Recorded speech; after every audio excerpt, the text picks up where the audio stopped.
Mari kita meneruskan pelajaran kita di dalam Injil Yohanes.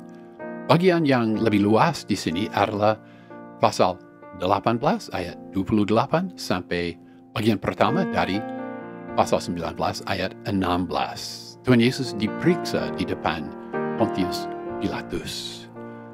Di dalam ayat 24, kita membaca bahwa Tuhan Yesus dibawa di depan Kayafas. Tetapi Injil Yohanes tidak menceritakan apa-apa mengenai peristiwa itu. Ya, Matius pasal 26 ayat 57 sampai 68, Markus pasal 14 ayat 53 sampai 65, dan Lukas pasal 22 ayat 66 sampai 71, ya, menceritakan pengadilan itu di depan Kayafas. Walaupun demikian, kita memahami bahwa pengadilan atau pertemuan atau pemeriksaan itu yang diceritakan di dalam ketiga Injil itu hanya menceritakan formalitas kosong. Sebenarnya keputusan sudah diambil jauh sebelum itu. Misalnya, kita membaca mengenai tanggapan mereka pada kebangkitan Lazarus di dalam Injil Yohanes pasal 11 ayat 53, kita membaca di situ. Mulai dari hari itu mereka sepakat untuk membunuh dia. Ya, jadi di sini pasal 18 ayat 28 sampai 32 kita membaca mengenai interaksi pertama antara Pilatus dan pemimpin-pemimpin bangsa Yahudi. Tetapi supaya video ini tidak terlalu panjang, kita memotong bagian ini menjadi dua bagian, yaitu ayat 28 sampai 30 dan ayat 31 sampai 32. Ya, jadi video ini menceritakan ayat 28 sampai 30 yang menceritakan persiapan untuk wawancara atau pemeriksaan ini, dan ayat ini menceritakan pertanyaan yang pertama dari Pontius Pilatus dan tanggapan orang-orang Yahudi, pemimpin-pemimpin Yahudi yang sangat frustrasi. Menurut Bruce, ada 3 sumber informasi mengenai Gubernur Pontius Pilatus. Ya, jelas ada Perjanjian Baru, ada juga Josephus, dan ada satu surat dari Agrippa, anak dari Herodes Agung, kepada Kaisar Gaius. Pontius Pilatus diangkat menjadi gubernur Yudea pada tahun 26 Masehi, dan dia menjabat di situ sampai tahun 36 Masehi. Judulnya di dalam bahasa Latin ya dikatakan Praefectus Judea. Ya, sedikit mengenai Yudea. Yudea dikuasai oleh anak dari Herodes Agung yang namanya Archelaus. Ya, itu disebut di dalam Injil Matius pasal 2 ayat 22.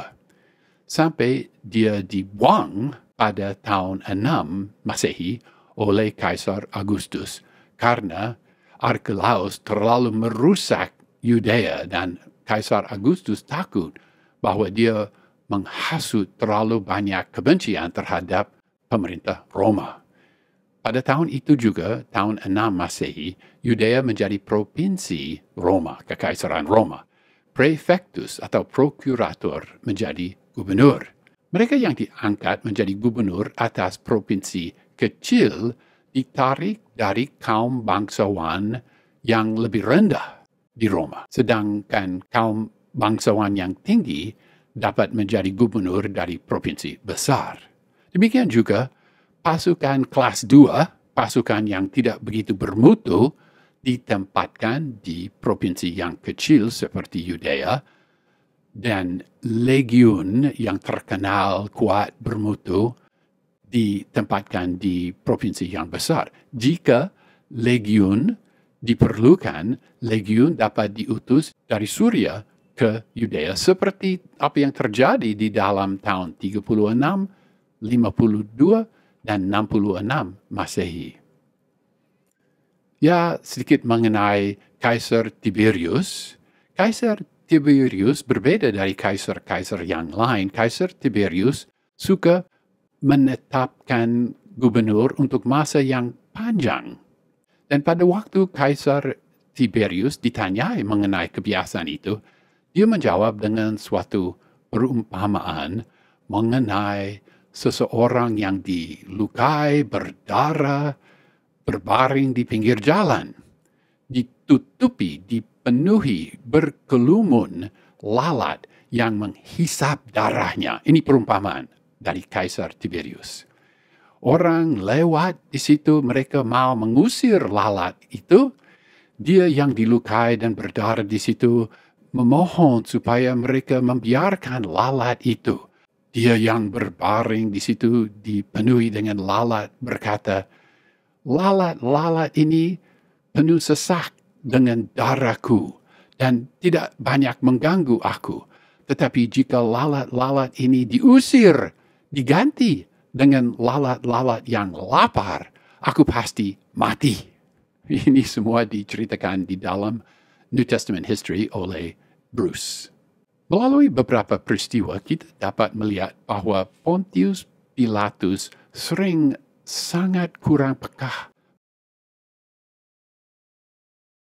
Sampai di Yerusalem hampir huru-hara, hampir kerusuhan karena tindakan Pilatus. Beberapa kali dia terlalu keras di dalam tindakannya dan dia harus mundur atau membatalkan keputusan supaya mereka tidak begitu tersinggung dan ada huru-hara.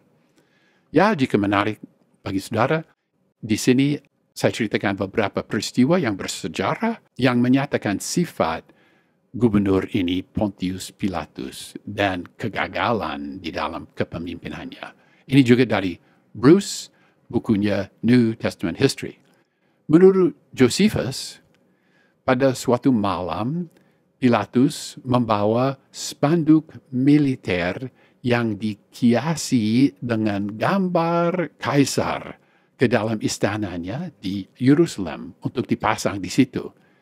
Pagi itu, umat Israel sadar mengenai spanduk itu yang dikiasi gambar kaisar. Mereka sangat berkeberatan. Mereka berpikir bahwa spanduk-spanduk itu dengan gambar itu melanggar hukum Taurat. Akhirnya, Pilatus menarik spanduk itu dan menghindari huru-hara.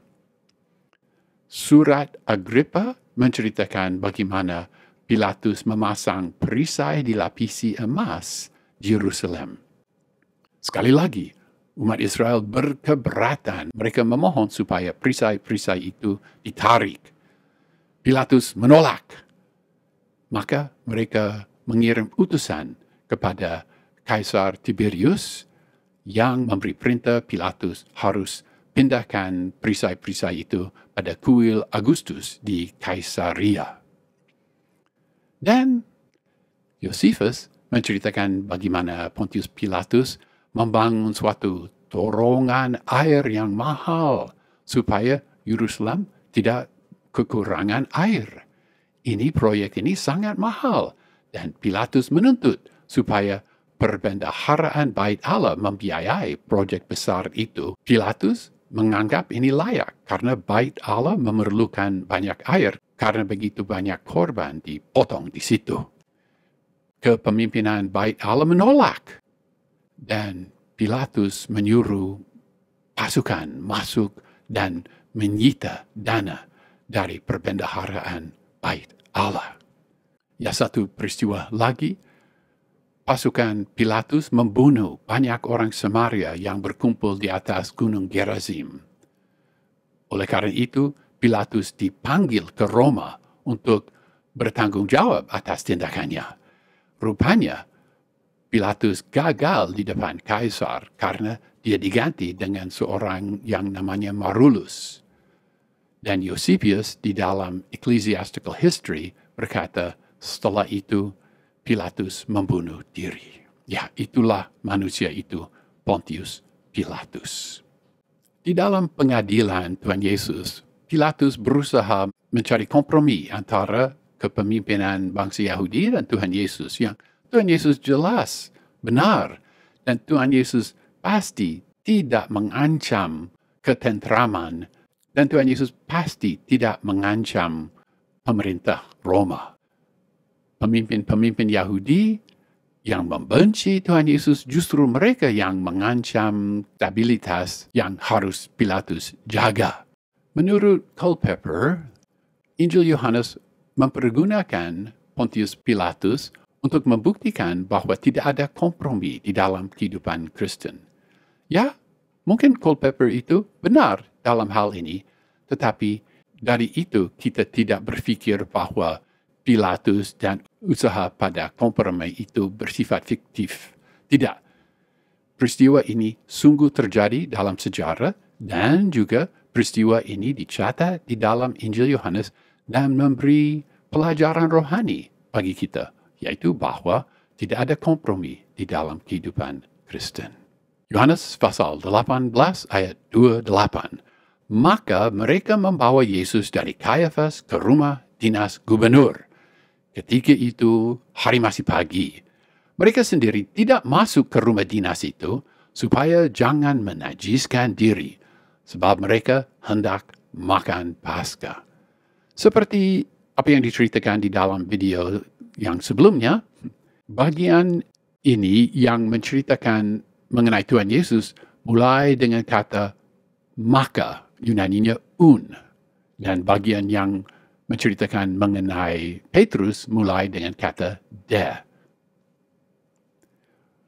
Mengenai kata yang diterjemahkan rumah dinas gubernur, kata Yunani ini praetorion berasal dari satu kata Latin, katanya praetorium, yang merujuk pada rumah dinas gubernur Romawi seperti Pontius Pilatus. Kata ini praetorium dipakai 2 kali di dalam ayat ini, juga di 18 ayat 33, 19 ayat 9, dan Matius pasal 27 ayat 27, Markus pasal 15 ayat 16, Kisah Para Rasul pasal 23 ayat 35, dan Filipi pasal 1 ayat 13.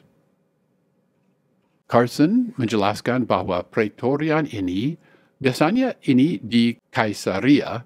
Ya, lihatlah Kisah Para Rasul pasal 23 ayat 33, 34, 35. Tetapi pada waktu gubernur berjalan ke Yerusalem, tempat tinggalnya di situ menjadi praetorian. Ya, di mana itu praetorian di Yerusalem yang dipakai oleh Pilatus itu? Ada 2 kemungkinan. Mungkin itu benteng Antonia di pojok pelataran Bait Allah. Ini model dari Yerusalem yang ada di satu museum di Yerusalem. Foto yang pertama lebih lebar, di situ di tengah itu Bait Allah dengan pelatarannya, dan di sebelah kiri 4 menara yang kuat itu, ya itu tempat benteng Antonia. Dan di foto yang kedua lebih dekat, kita dapat melihat benteng itu lebih besar, lebih dekat. Kemungkinan yang kedua, praetorian dari Pilatus ada di bekas istana yang dibangun oleh Herodes Agung di tembok barat di benteng Yerusalem. Dan di dalam foto ini kita dapat melihat ya ada satu menara masjid yang tinggi itu, di bawah itu tinggal dasar sekarang dari menara di istana Herodes Agung. Sekali lagi, mungkin praetorian dari Pilatus berada di benteng Antonio, mungkin di istana yang dibangun oleh Herodes Agung. Tidak ada kepastian. Tidak ada penjelasan sedikit pun di dalam Injil Yohanes apa yang dikatakan Kayafas atau tanggapan Tuhan Yesus kepada Kayafas. Ini rupanya karena bagi Yohanes dan para pembaca Yahudi, mereka tidak tidak ingin tahu, tidak perlu tahu mengenai apa yang terjadi di depan Kayafas karena mereka menganggap dia sebagai imam besar pura-pura di depan Roma dan mereka anggap Hanas sebagai imam besar yang sungguh. Ya, kembali ke ayat kita. Ketika itu, hari masih pagi. Mereka sendiri tidak masuk ke rumah dinas itu. Ya, kata yang diterjemahkan pagi ini, prori, sebenarnya sedikit sulit diartikan. Bagi orang Romawi, malam dibagi 4, menjadi 4 giliran jaga, dan giliran jaga yang terakhir, yang keempat, bernama prori. Tetapi di luar budaya Roma, ya istilah prori mempunyai arti biasa, yaitu pagi-pagi, setelah terbit matahari. Ya, Carson, sekali lagi, Carson lebih senang dengan arti yang biasa ini, ya pagi-pagi. Pejabat-pejabat Romawi, biasanya mereka mulai kerja pada saat matahari terbit, dan mereka selesai kerja pada jam 10 atau jam 11 pagi. Maka tidak mengherankan bahwa mereka berbicara pagi-pagi dengan Pontius Pilatus. Meneruskan dengan ayat 28, mereka sendiri tidak masuk ke rumah dinas itu supaya jangan menajiskan diri sebab mereka hendak makan Paskah. Makan Paskah? Menurut Injil Matius, Markus, dan Lukas, Tuhan Yesus dan murid-muridnya telah makan Paskah, tetapi menurut ayat ini, para pemimpin agama Yahudi, mereka tidak mau menajiskan diri mereka karena mereka mau makan Paskah. Ya, menurut Carson, ungkapan makan Paskah biasanya merujuk pada Paskah yang diceritakan di dalam Injil Yohanes pasal 13. Tetapi ungkapan yang sama juga dapat dipakai untuk hari raya roti tidak beragi. Ya, satu ungkapan makan Paskah dapat merujuk pada 2 hari raya. Ya, itu kenyataan. Lihatlah Lukas pasal 22 ayat 1. Hari raya roti tidak beragi yang disebut Paskah sudah dekat. Oh, ya. Jadi hari raya roti tidak beragi disebut Paskah. Ya, jadi di dalam ayat ini yang dimaksudkan adalah hari raya roti tidak beragi, tetapi istilah Paskah boleh dipakai untuk itu. Mereka tidak mau dinajiskan karena mereka mau merayakan hari raya itu. Dan hari raya roti tidak beragi diceritakan di dalam Keluaran pasal 23 ayat 15 dan juga 2 Tawarik pasal 30 ayat 21. Saya membacakan Keluaran pasal 23 ayat 15. Hari raya roti tidak beragi haruslah kau pelihara.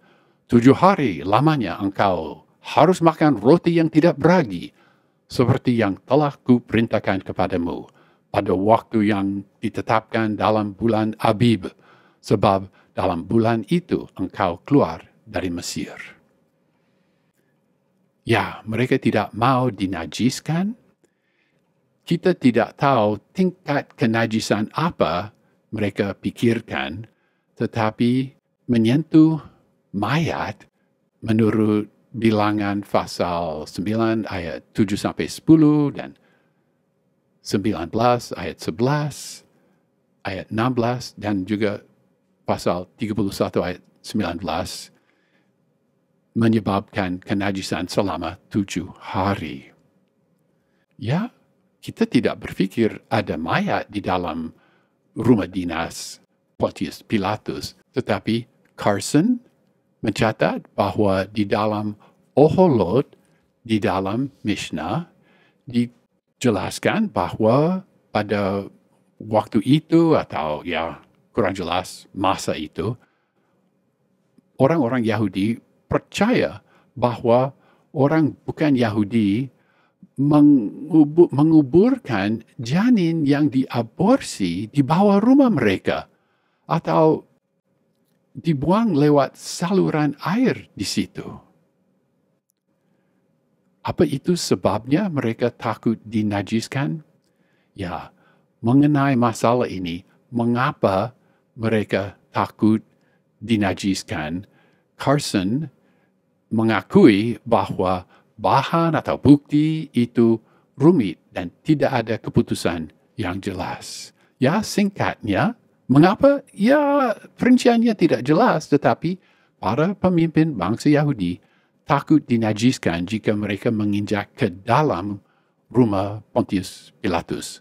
Maka mereka berdiri di pelataran rumah itu. Dan masalah dinajiskan bukan suatu hal yang kecil di dalam urusan agama mereka. Ini yang takut ini, mereka para pemimpin agama Yahudi, dan jika semua mereka dinajiskan dan tidak boleh berpartisipasi dalam hari raya itu, wah itu menjadi masalah besar. Di dalam beberapa ayat ada kesan bahwa imam-imam besar hadir pada waktu ada pengadilan di depan Kayafas, yaitu Matius pasal 27 ayat 12, Markus 15 ayat 3, dan Lukas pasal 23 ayat 1 sampai 5. Nampaknya mereka berada di halaman, di pelataran, dan tidak masuk ke dalam rumah dinas itu. Mereka tidak mau melanggar paham mereka mengenai hukum Taurat.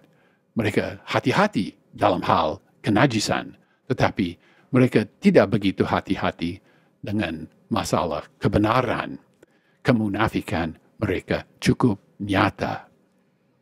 Ya, dan seperti Carson yang memberi catatan Dodd, ketidakrelaan mereka untuk masuk rumah Pontius Pilatus ada akibat yang menarik. Pilatus seolah-olah berperan atas dua panggung, satu panggung depan, satu panggung belakang. Lebih lanjut, Carson juga mengutip Duke yang berkata, ini menceritakan keadaan sulit di mana kita terpaksa memilih antara Yesus dan dunia. Ya, sekali lagi, Pilatus keluar berbicara dengan para pemimpin Yahudi, lalu masuk berbicara kepada Tuhan Yesus, keluar bicara dengan para pemimpin, masuk bicara, mundar-mandir. Tidak bisa. Tidak ada kebenaran di situ. Harus memilih. Pilihlah Tuhan Yesus. Jangan pilihlah kebiasaan agama. Injil Yohanes pasal 18 ayat 29. Sebab itu Pilatus keluar kepada mereka dan berkata, kamu membawa tuduhan apa terhadap orang ini?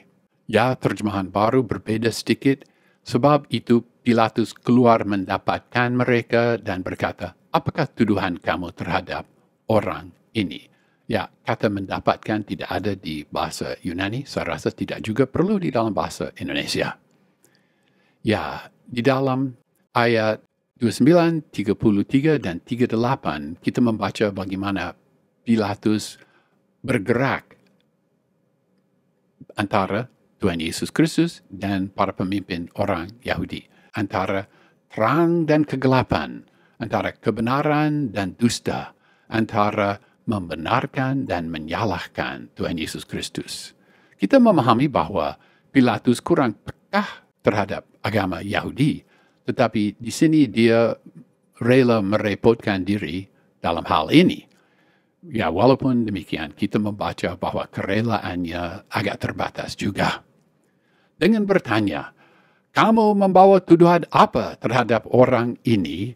Pontius Pilatus membuka pengadilan resmi. Dia memahami maksud dan tujuan mereka karena pasukannya sendiri dilibatkan dengan penangkapan Tuhan Yesus Kristus. Tetapi Pontius Pilatus tidak rela hanya menerima keputusan mereka dan menjatuhkan vonis hukuman mati. Senyuman di wajah Pontius Pilatus hampir dapat dilihat. Seperti dia berpikir, ya begitu rewel orang Yahudi, sekarang aku sempat menyusahkan mereka juga. Tetapi dia juga harus mengikuti peraturan resmi. Sama seperti pengadilan apapun di depan gubernur, ini akan dicatat. Dan catatan itu diarsipkan di dalam arsip resmi yang dapat dibaca oleh Kaisar jika mau. Pontius Pilatus berjaga supaya besok tidak ada kritikan oleh mereka yang mau menjatuhkan dia. Pasal 18 ayat 30, jawab mereka dan berkata kepadanya, jika ia bukan seorang penjahat, kami tidak menyerahkannya kepadamu. 8 kali istilah menyerahkan ini, paradidomi, di sini diterjemahkan menyerahkan, dipakai mengenai Yudas. Di dalam ayat-ayat itu, kadang diterjemahkan menyerahkan, kadang juga diterjemahkan mengkhianati, tetapi Yunaninya paradidomi.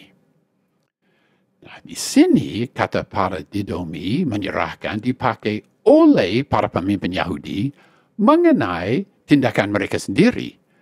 Dan ini mungkin memberi kesan bahwa sepertinya beban kesalahan Yudas beralih pada bahu para pemimpin agama Yahudi. Mungkin ini dugaan. Mereka heran dan mereka juga frustrasi. Dan ini nyata di dalam pertanyaan mereka. Mengapa membuka pengadilan resmi? Terimalah saja keputusan kami. Ya, dengan frustrasi itu, maka kita dapat memahami bahwa ketidaksopanan mereka yang sebenarnya berbahaya di depan gubernur Romawi itu, tapi dapat dimaklumi. Mereka berfrustrasi. Semula mereka berpikir bahwa Pilatus mendukung keputusan mereka. Ya, bukankah Pilatus menyuruh Yesus itu ditangkap dengan pasukannya sendiri? Tetapi tuduhan mereka tidak cukup kuat supaya menghasilkan putusan yang diharapkan, maka mereka hanya dapat memberi tuduhan yang umum. Jikalau ia bukan seorang penjahat, kami tidak menyerahkannya kepadamu. Oh, itu bukan tuduhan yang kuat di dalam pengadilan resmi. Ya, dan tersirat dalam pernyataan umum itu adalah permohonan supaya Pilatus hanya menerima keputusan mereka dan tidak mengadakan pengadilan resmi. Ringkasanlah, di dalam ayat 28, 29, 30, kita memahami situasi tempat praetorium atau rumah dinas dari gubernur, dan kita membaca pertanyaan yang pertama dari gubernur Pilatus dan tanggapan orang-orang para pemimpin Yahudi yang sangat frustrasi.